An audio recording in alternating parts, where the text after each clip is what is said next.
नमस्कार दोस्तों, जय श्री हरि विष्णु, जय स्वामी नारायण, जय योगेश्वर, जय श्री कृष्ण, जय श्री राम, जय वैकुंठ धाम। दोस्तों, वैकुंठ की पिछली प्रस्तुति को आप लोगों ने बहुत ही ज्यादा पसंद किया है।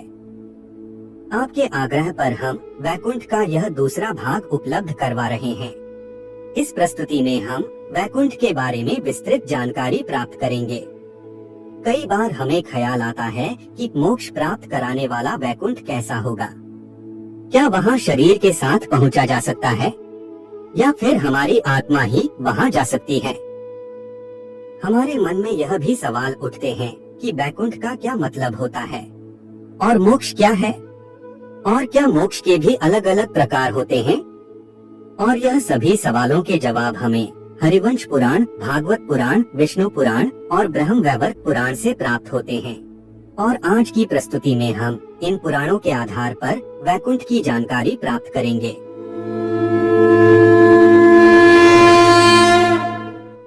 प्रधान पुरुष व्यक्त कलानाम परमम ही यात पश्यन्ति सूर्यम शुद्धम तड विशो परमम पदम। अर्थात पदार्थ, आत्मा, अभिव्यक्ति और समय से परे क्या है, उसे योग्यता प्रदान शुद्ध मुनि देख सकते हैं। वही विष्णु का परम धाम वैकुंठ है। और वैकुंठ पदार्थ, आत्मा, अभिव्यक्ति और समय से परे कैसे हो सकता है?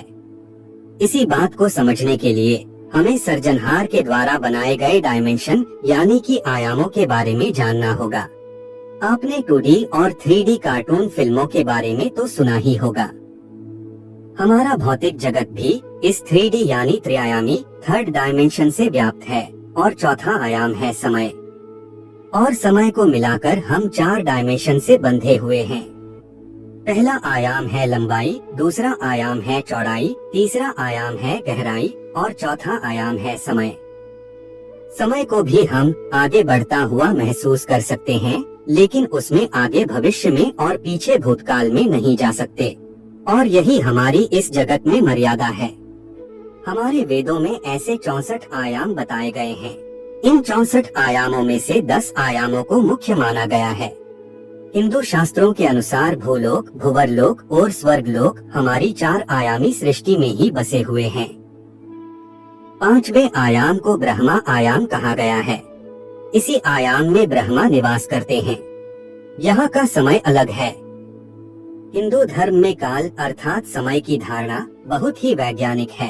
एक त्रिश्रेणु से लेकर एक क्षण तक, एक क्षण से लेकर दंड तक, दंड से लेकर मुहूर्त और मुहूर्त से लेकर प्रहर, प्रहर से लेकर दिवस तक, दिवस से लेकर पक्ष, 2 पक्ष का एक माह, 2 माह की एक ऋतु, 6 माह का एक अयन, 2 अयन का एक वर्ष, 1 वर्ष का देवताओं का एक दिन, देवताओं के 12,000 वर्ष का एक महायुग, 71 महायुग का एक मनवंतर, 14 मनवंतर का एक कल्प, एक कल्प अर्थात ब्रह्मा का एक दिन, और ब्रह्मा के दिन जितनी ही ब्रह्मा की रात्रि, और ब्रह्मा के एक दिन और एक रात्रि को मिलाकर बनता है एक अहोरात्र।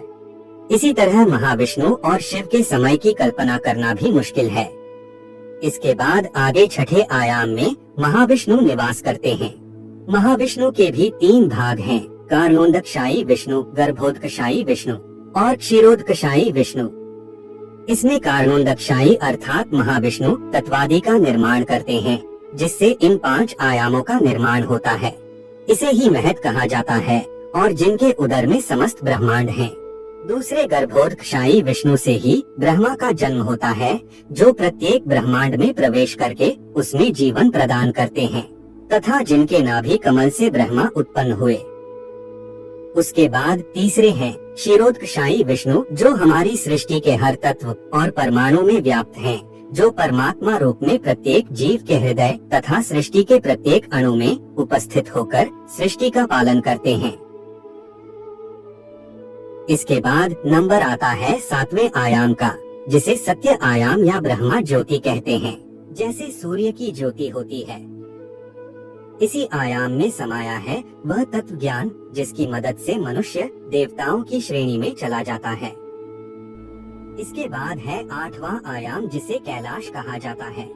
इस आयाम में भगवान शिव का भौतिक रूप शंकर के रूप में विराजमान है। उनका कार्य ही इन 7 आयामों का संतुलन बनाए रखना है।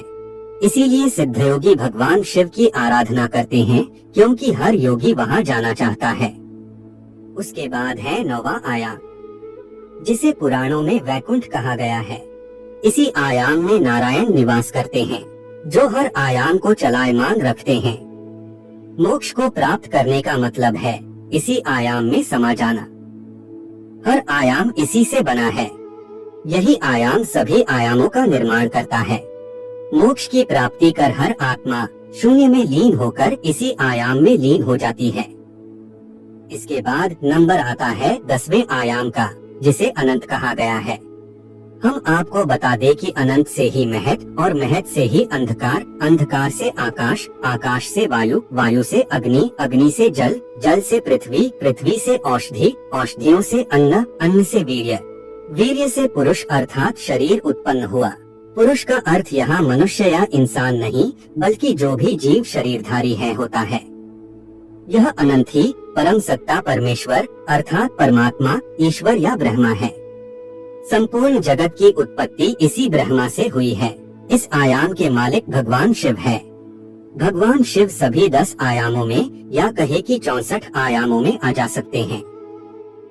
तो आप समझ सकते हैं कि इस 9वें आयाम में आए हुए वैकुंठ में जाने के लिए आपको कितनी उच्च कोटि की आध्यात्मिक उन्नति प्राप्त करनी होगी और अपने जीवन को कितना उत्तम और उच्च कोटि का बनाना होगा। तब जाकर हमारी आत्मा वैकुंठ पहुंच सकती है। और जब हम उत्तम जीवन व्यतीत करने के बाद वैकुंठ जाने की योग्यता प्राप्त कर लेते हैं, तब हमारी मृत्यु के बाद भगवान विष्णु के दूत आकर हमारी आत्मा को ले जाएंगे। वैकुंठ पहुंचते वक्त रास्ते में विरजा नाम की नदी आती है। लेकिन यह विरजा नदी असल में है क्या? तो हम आपको बता दें कि यह विरजा नदी 9वें आयाम का बाहरी आवरण है और इस आवरण को भेद कर ही आप 9वें आयाम में दाखिल हो सकते हो। वैकुंठ के बाहर बहने वाली नदी या कहे कि आवरण भौतिक और आध्यात्मिक दुनिया को विभाजित करती है। इसमें डुबकी लगाने के बाद आत्मा भूख, दर्द, क्रोध और अन्य भौतिकवादी इच्छाओं से मुक्त हो जाएगी और फिर आत्मा आगे बढ़ती है और भगवान विष्णु के वैकुंठ में पहुंच जाती है। तो दोस्तों, आपको हमारी यह जानकारी पसंद आ रही है और आप आगे की जानकारी जानना चाहते हैं तो कमेंट में पार्ट 3 अवश्य ही लिखें। और ऐसी ही मूल्यवान जानकारी के लिए आप हमारे चैनल धर्म लोक को सब्सक्राइब कर सकते हैं और इस प्रस्तुति को लाइक भी करें। धन्यवाद।